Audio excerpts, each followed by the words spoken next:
नमस्कार। इलेक्ट्रिकल गुरुजी के YouTube channel में आपका स्वागत है। आज हम डिस्कस करने वाले हैं application of Norton's theorem to solve any AC network. So let's start. सबसे पहले हम एक क्विक रिकैप कर लेते हैं नॉर्टन्स थ्योरम के बारे में, जो हमने ऑलरेडी डिस्कस किया था in DC network theorems. Concept वही है, बस इसको कैसे आपको एसी नेटवर्क को सॉल्व करने के लिए अप्लाई करना है वो कॉन्सेप्ट को हम यहाँ पे समझेंगे। तो एक फटाफट एक रिकैप कर लेते हैं।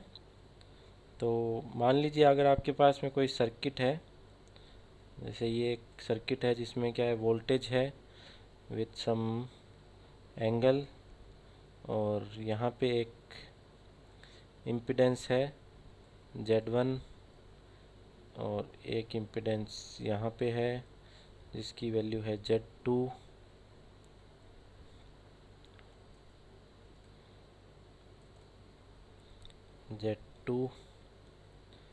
और एक हमारे पास लोड इम्पीडेंस है ZL। क्लियर। अब हमें क्या क्वेश्चन पूछेंगे कि जो लोड इम्पीडेंस है उसमें हमें करंट या वोल्टेज, जो इसके अक्रॉस वोल्टेज है वो फाइंड आउट करना है यूजिंग नॉर्टन्स थ्योरम। तो अकॉर्डिंग टू नॉर्टन्स थ्योरम क्या है, हम किसी भी सर्किट को एक सिंगल सर्किट में कन्वर्ट कर सकते हैं, जिसमें क्या होगा, एक होगा करंट सोर्स से आई थीटा, उसमें एक पैरेलल में कनेक्ट होगा। जब डीसी की हम बात कर रहे थे तो वहाँ पे हम क्या कर रहे थे, नॉर्टन रेजिस्टेंस। अब इसमें कह सकते हैं आप नॉर्टन इम्पीडेंस, और पैरेलल में ही कनेक्ट होगा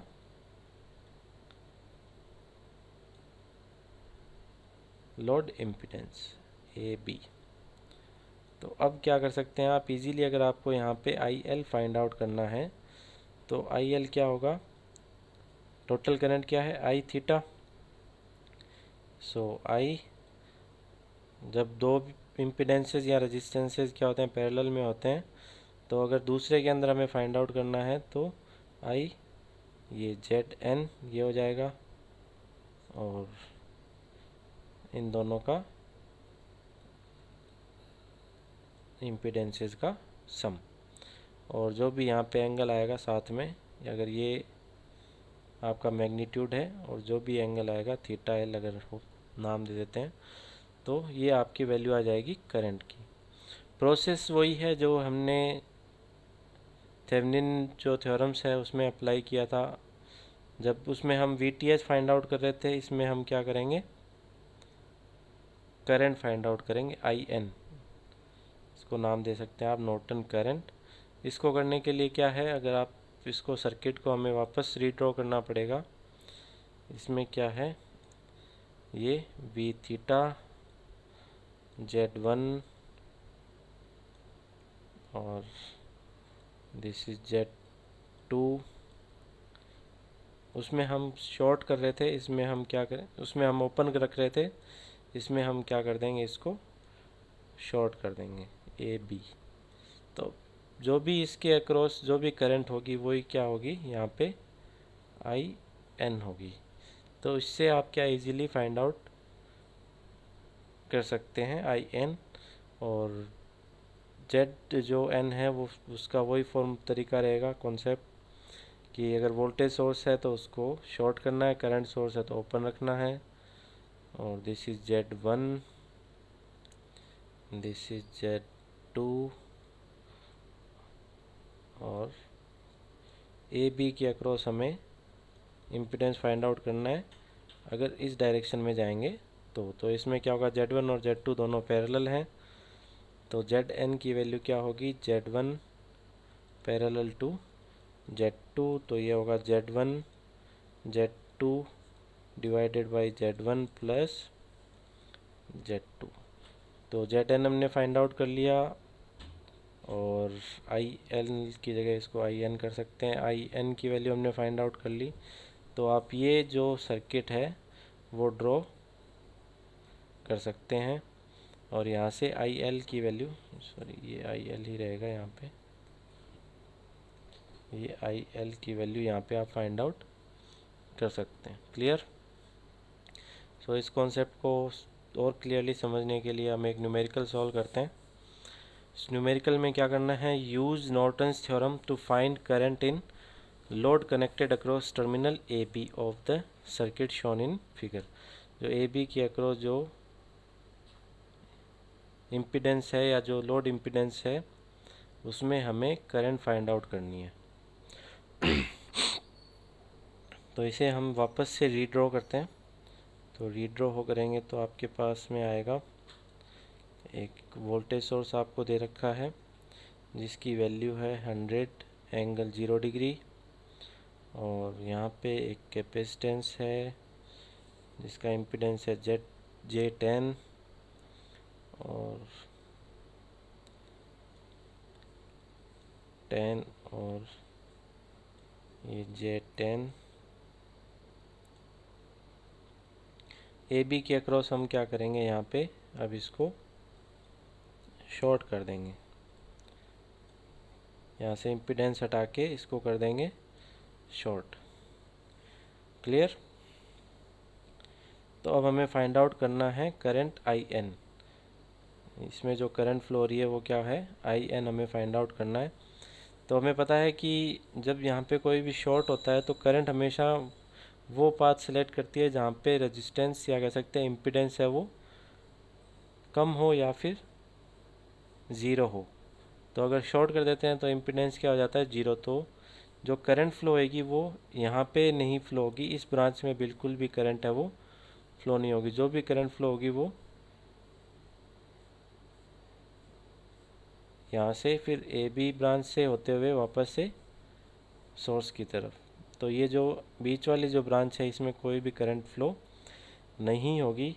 तो जो करंट आएगी जिसको शॉर्ट सर्किट करंट भी बोलते हैं या आप कह सकते हैं नॉर्टन करंट, उसकी वैल्यू क्या होगी, 100 जो वोल्टेज है V 100 0 degree divided by Z, और Z यहाँ पे क्या होगा, सिर्फ J10। Z क्या होगा यहाँ पे -J10। तो इसको अगर हम सॉल्व करेंगे यहाँ पे तो उसकी वैल्यू क्या आएगी, J10 अगर रेक्टेंगुलर फॉर्म में करेंगे, और अगर इसको पोलर फॉर्म में लिखेंगे तो 10 एंगल 90 डिग्री। तो हमने ISC या कह सकते हैं नॉर्टन जो करंट है वो फाइंड आउट कर लिया। तो अगर हम सर्किट बनाते हैं सिंगल सर्किट,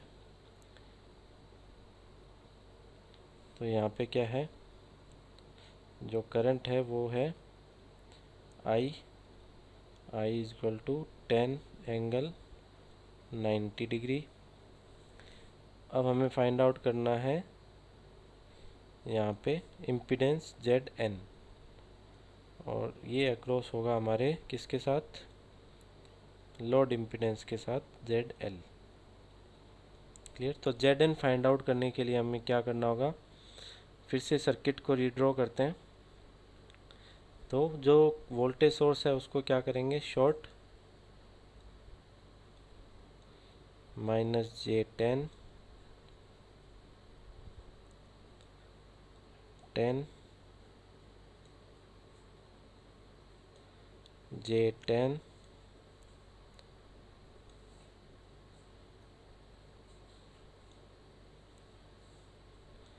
A और B। तो इस तरफ से हम देखते हैं तो हमें जो ZAB होगा वो क्या होगा, ZN। तो आप देख सकते हैं ये दोनों क्या है, सीरीज में with parallel with -J10।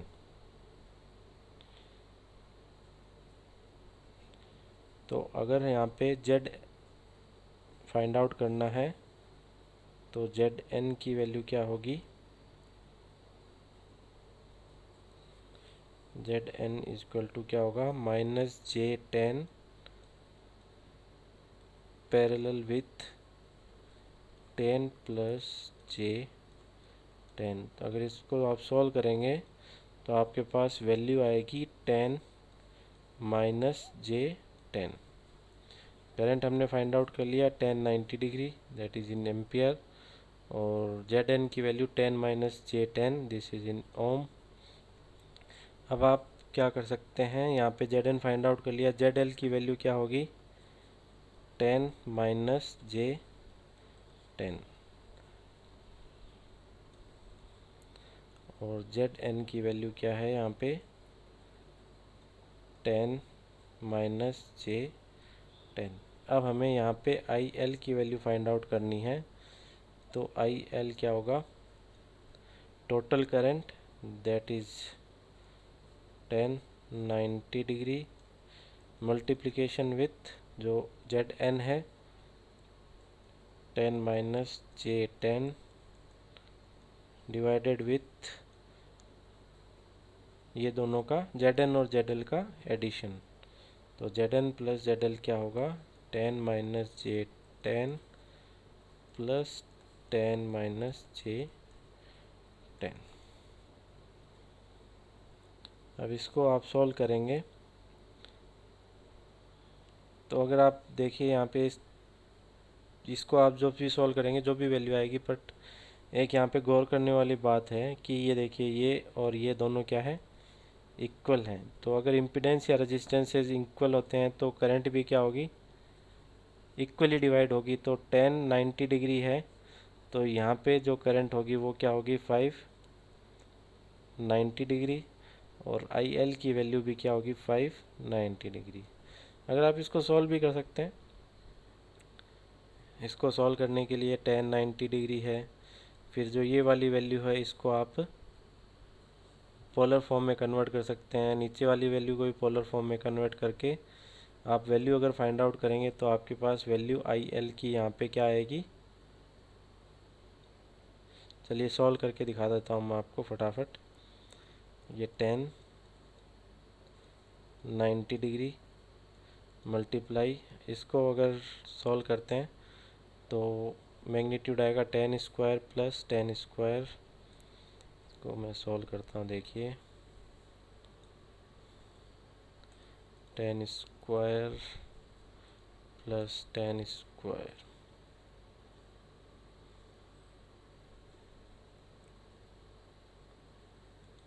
Equal to 200। 200 का अगर रूट निकालेंगे तो आएगा, इसको मैं लिखता हूँ 10√2, और एंगल अगर निकालेंगे तो क्या आएगा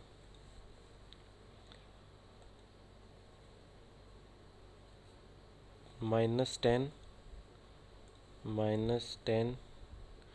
डिवाइडेड बाई 10, और इसका 10 इन्वर्स आएगा -45।